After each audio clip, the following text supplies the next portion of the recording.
All right.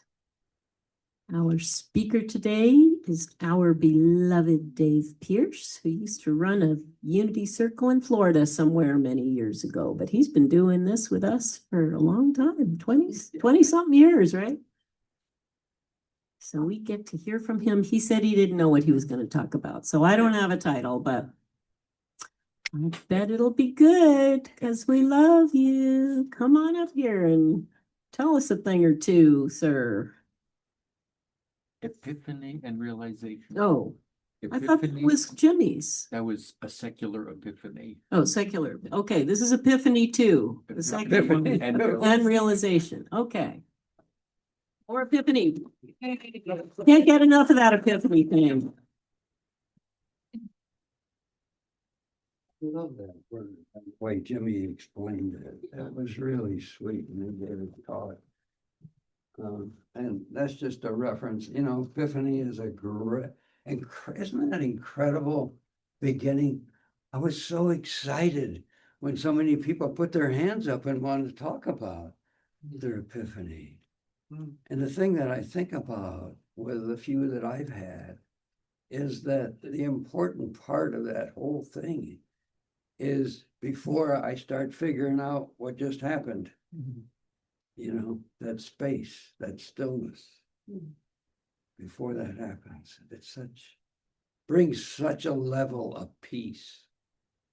So now that you folks have all come here, Sorry. higher. Just trying to, we'll hear you.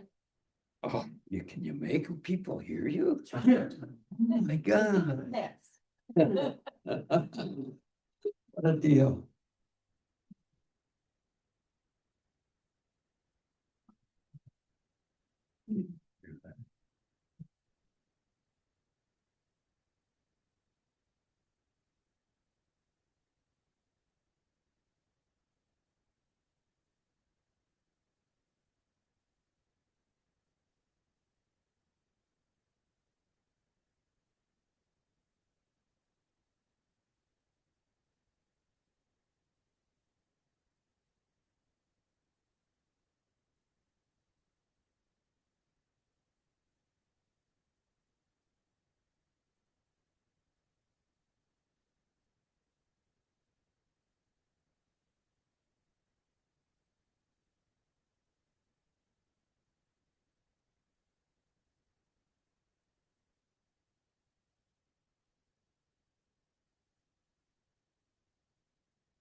I am so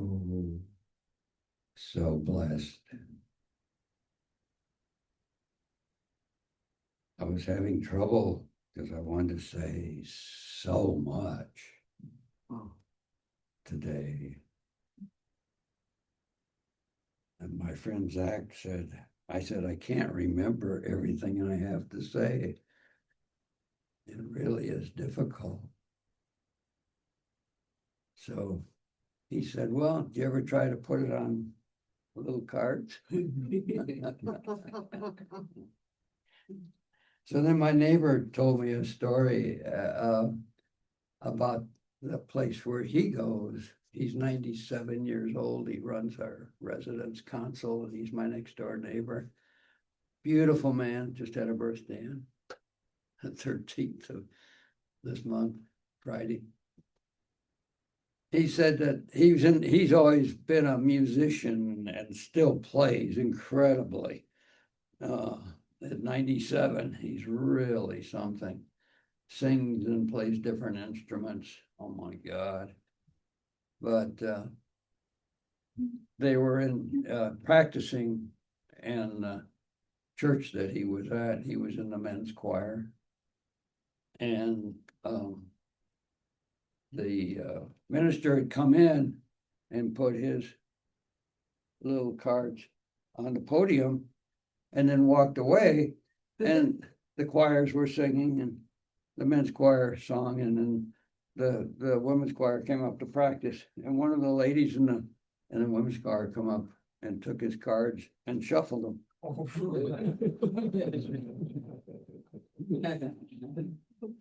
And of course, he thought for sure one of the men had done it, but. So today, first card says that I always read this publication and I don't pronounce it properly. Marginalian. Marginalia, Marginalian. marginalian. Yeah. Okay, I'm getting better. So there was an article in there today that made me think of something, because it started off by talking about a child who will be born today, a baby will obviously be born today. And that child, well, just think of it, of all of the billions of people on this world, it's going to be unique. It's going to have all these little different features and characteristics and capabilities eventually, and mature into a productive doing human being that'll be loved and it'll be appreciated and will have a life that'll be different than anybody else's. Very specific. And that's amazing because it's born into one consciousness, which is none of those things, which is everything. It's the most amazing thing to me. And I know that many of you people came here from somewhere else. Now, how many people were born in this town that are in this audience today? Maybe one? No? You could put your hand up. If there Yeah. is. Yeah, we came from somewhere else. I guess we were seeking something. I know I was seeking freedom when I came here. Definitely. For some reason, I thought I didn't have freedom. I don't know what that was all about. But we seek and we come here to be in our oneness and come to, isn't this incredible? This community of love. This little point. So,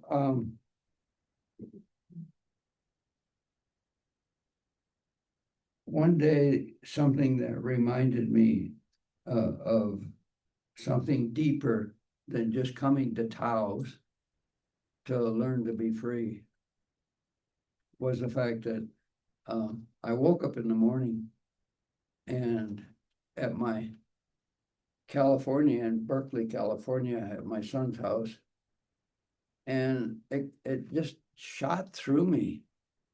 It said, and the message was, presence is all I can really ever be. It's all we can ever be. And that was so significant. And the funny thing is that I had to test it with the people in the house. So I asked my twin daughters, who were 18 at the time, how do you relate to that? Do you think presence is all we can ever really be? And they both responded and said, yeah. I was like blown away. And then I carried out a further discussion with the rest of my family there. It's something that really amazes me. And now in my life, it's time for me to stop seeking, stop searching, and start being with that presence. So since I had that epiphany, whatever that was, I don't know, maybe it wasn't. I really don't like labeling things. I just like experiencing them. I've been on that path, and I got to tell you, I look around this room, and those of you that I spend some time with, it is fabulous. Fabulous life that I'm living. And I'm really not doing anything except what comes up next. So, was it last night? No, it was the night before. I was sitting out on the porch with Alice. Well, it's not really a porch, it's Alice's bench. Yeah. See, we live in apartments that look like motels Hmm. set up. And so, on certain types of weather, Alice and I sit out there. And people come by, they kind of stop and we don't say anything. So they don't have much, they keep on going. But Alice and I have that ability somehow to sit and just love looking at these big trees sway and the sun beginning to set. And then the stillness that we sit in. But today we're going to do something different, aren't we, Alice? I told her I was going to mention her today. And so she said if I danced, she would sing. So. All right. Thank you, dear. I enjoy every moment in that bench. She takes good care of her cushions. It's really a beautiful place. Thank you. So something that is my dear love Judy gave to me, which is just another beautiful activity. And I don't know. This stuff just keeps coming to me. She gave me this handout. I guess you have had this for years. And thank you so much for what happens. And I feel so blessed as I keep saying. But Ho'oponopono. Zach has been doing it, so he's shaking his head. How many people are familiar with what that is? Oh, great. Ah, wonderful, wonderful. Yeah. Well, I could have you tell us about it. I don't want to bore you, but I'll just do a brief kind of summation in the fact that this, I call it an insane asylum, this, what is it, a hospital for the people that are really have lost their way in life and criminally insane, however you want to describe them, was really having a tough time in Hawaii. This place is located. And the patients there were quite violent and quite unexpectedly doing crazy things. So it was a hard place to work. So the people all the psychiatrists, or psychologists and nurses and administrators and so forth, were quitting. They really had trouble keeping a place properly staffed. And kind of a desperation move, they met this fella who was a doctor, a psychologist, Dr. Lynn. And so he offered to go to work there, and he would do this particular Ho'oponopono, Hawaiian healing or cleansing type of practice. And what that entailed was that he would take the charts of the various patients and review them. And then he would sit in the room with them, the charts, not the people. He never saw a patient as a psychologist. He did see them. He went in the cafeteria and ate and intermixed with some of the people, but not really in a healing mode or a way to help the place out. So he would repeat this Ho'oponopono prayer, and it goes like this: I love you. Oh, wait, before he decided to do the prayer, he had to be very, very clear that this was about clearing himself. It wasn't about healing anybody else. It was about how he saw, after seeing these charts, how he saw these people and their conditions and cleaning that from his own being so he could come back to center himself. So that's what these statements are. And we use the 4 statements that say, I love you, which is a way to connect, or it's called unification. And then I'm sorry, repentance. Please forgive me, of course, which is forgiveness. As Michael says, forgive the unforgivable. Right, Michael? Yep. Absolutely. As a question, can you forgive them? Can you give it? Yeah. How deep can you go? Yeah, I love it. Thank you. And transmutation. So in repeating these in his office every day, he practiced this for over a period of 4 years, but after the first year, the patients that were on in the facility at that time began to show incredible improvement and become more communicative and more friendly and more regular human being type of individuals, and left the institution, many of them. They were healed. That's an amazing thing. And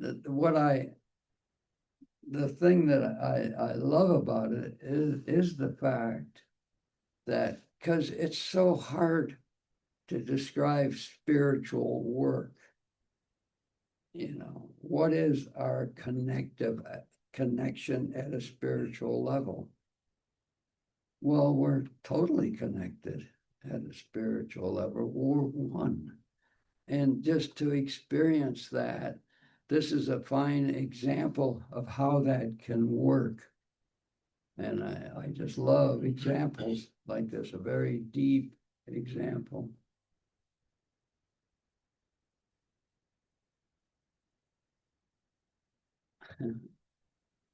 Does anybody have any questions, by the way, about this practice or about, yeah, Jim? Didn't it end up that they really had to shut the facility down because they had no more patients? They all got well enough to leave? Wow. I heard that. I don't know that could be. I mean, I've gone online and read about Dr. Lin and about Joe Vitale, who apparently was publicizing this, and actually they wrote a book together. Yeah, but I didn't see that. I read that they had to let a lot of staff go because there were so few patients left. That's what I read. Something like that. Anyway, Yeah. pretty warm. Yeah. Pretty powerful prayer. It's what? Pretty powerful prayer.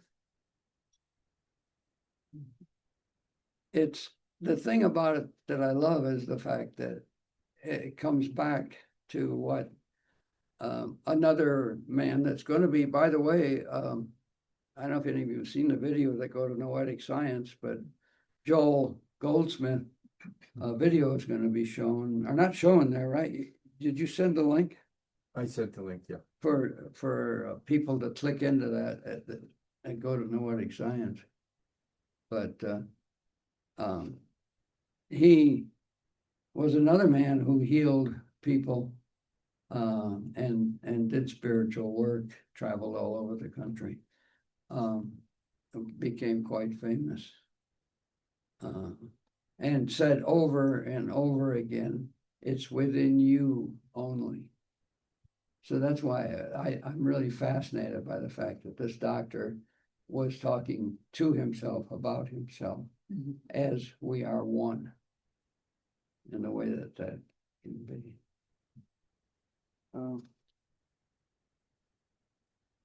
Thank you is the last line. I don't think you mentioned that. But The last line is thank you after, please. I did say thank Yeah. you, but I said it very quick. I did not, yeah, you're right. Since you're on, you want to read that poem for us? You have it with you? Well, it's the long one. Do you want the long one? I don't even know what you're talking about. Oh. Yes, I want whatever you've got to read there. Should I come up there? Sure, Yeah, if you come want. on this one here, if you would, be so kind. Careful on this thing.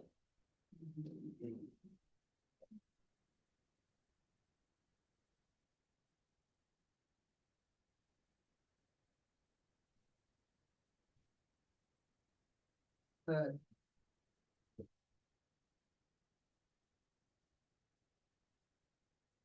My name is Judy. Yesterday was Valentine's Day, and thanks to Dave here, I experienced more happiness than heartbreak this year. Yeah. So I'm thankful for that.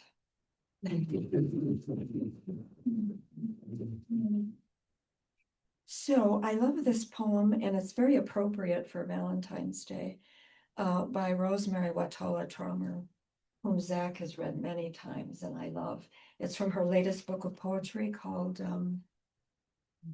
The Becoming. It's The Becoming. The name of this poem is Because.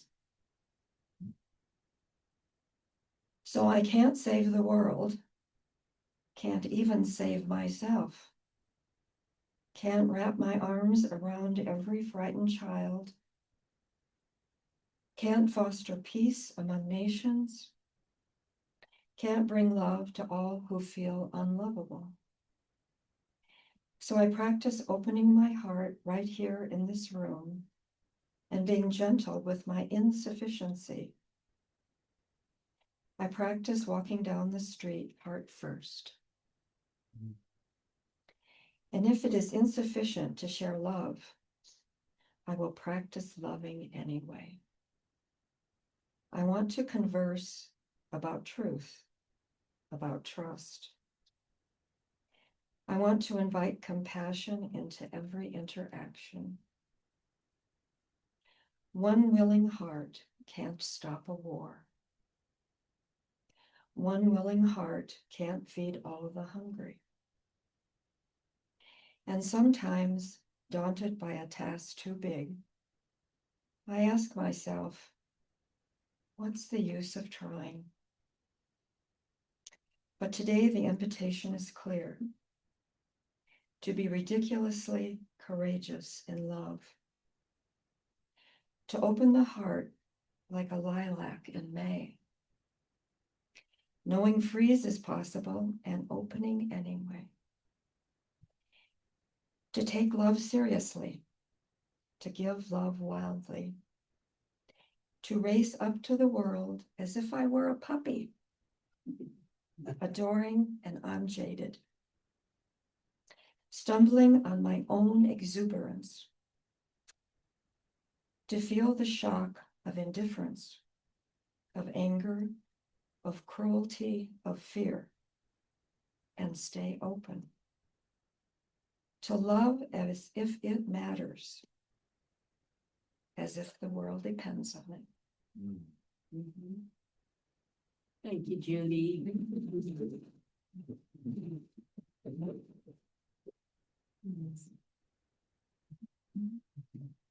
Cameraman on.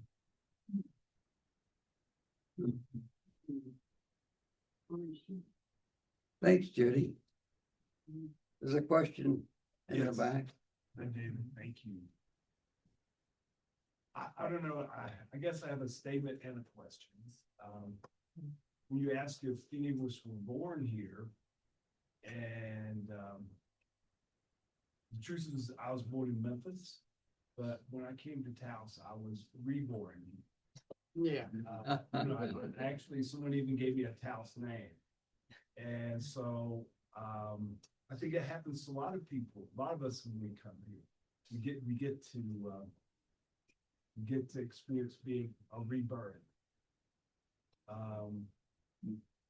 And the other question is, would it be possible for us to say the prayer that you said so beautifully together?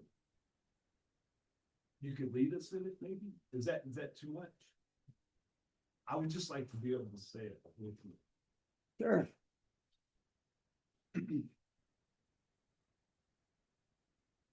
All right, we all want to do this together? Sure. That was our special guest, Ken. Some of you don't know Ken. I would invite you to get to know him. He's a beautiful man. Thank you. So it goes like this.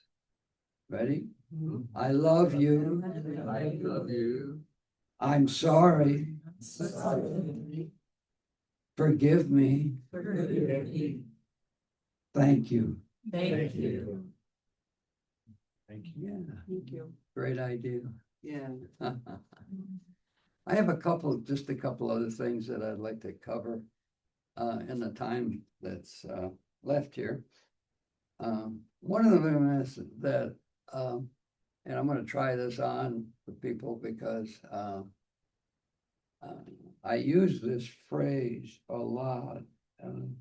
To be with what is what's important in life. And it helps me tremendously.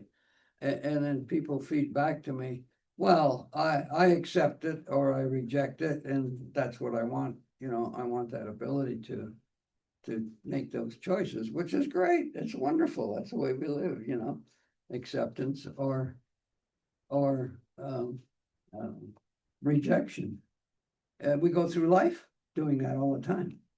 I think we do. I don't know.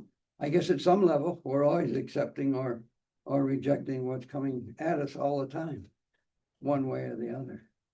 So this thing that I'm saying, when people feed that back to me, I go, well, just try to be with it. And that's why I mention that here, because that's a whole deeper level. And the odd thing is that whatever we're experiencing in life has taken place by the time we bring words to it. So do we need to make a statement about whether we accept it or whether we reject it? Not really, especially at my age. You know, no, I can just be with it. And it's a simple thing, but it's something that I run into a lot, and it's changed my life. Literally has really changed my life. So that's one of my little pet peeves. Another thing that I'm trying to understand and work with in my life is I listen to Gangaji a lot. I don't know if any of you know Gangaji. Anybody know who that is? We have some hands again going up. She's a spiritual teacher that's been around for, God, I don't know, 35, 40 years. She's 83 years old. She looks like she's 45. I don't know how she does it, but she's got one theme that she says, my guru says, this is what I have to do. My teacher tells me that I'm really, when I went to see my teacher, the teacher said to me, stop. And it's like, well, what do you mean stop? I came here and she went to India to see him. And she thought that when she got there, she would learn how to be a better teacher and to really be acknowledged for the fact that she's been doing this so long, and she knows how to dress, she knows how to act, she knows the words to say, she knows how to respond to people. She's really super duper, you know, and she comes up and he says, stop. She's like, what? But after being still for a bit and thinking about it too, and considering what's going on here, she realized, like I'm beginning to realize, I'm still seeking. And there's nothing to seek. It's all been here inside all along. What the hell am I doing? What am I seeking? You know, happiness, peace, joy, whatever it may be, love is here now. There's nothing to do. So that really is where I am in my life. I hate to report the sad news, but that's what's going on, and that's the way that I have followed through with such things with the help of all of you, which is so amazing. You know, I look around the room, almost every person in here I've interacted with at a level which has been so helpful, so connecting, so beautiful. So this, I guess this is a thank you for being with me and everyone here. Really enjoying the trip. Can you finish 10 minutes early? Yeah. Oh, good. I can share that poem now. Okay. Wonderful. Yeah, I didn't read mine either, but that's good. Go Okay. ahead, you can read yours Read it. at your own time. Dave, you're gonna read yours? I could, what's it say? It says a blessing. And if there is peace to be found, oh yeah, may it remake you the way the sunrise remakes each morning, the way bird song remakes the air. May peace find you again and again, and may it shape and reshape you the way the river creates its beds simply by flowing. Again, Rosemary Watola Tromer. Thank you.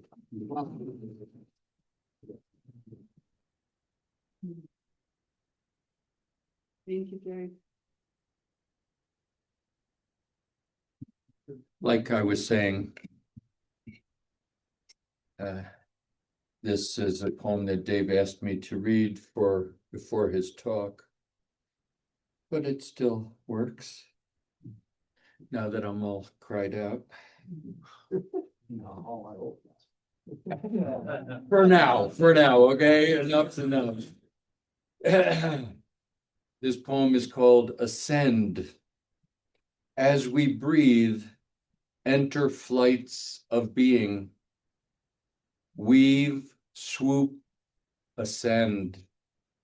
Do not think about not thinking. The masters talk too much. What we seek is the problem, is seeking. Seek and you shall not find. Just be. The being of breathing, being flight.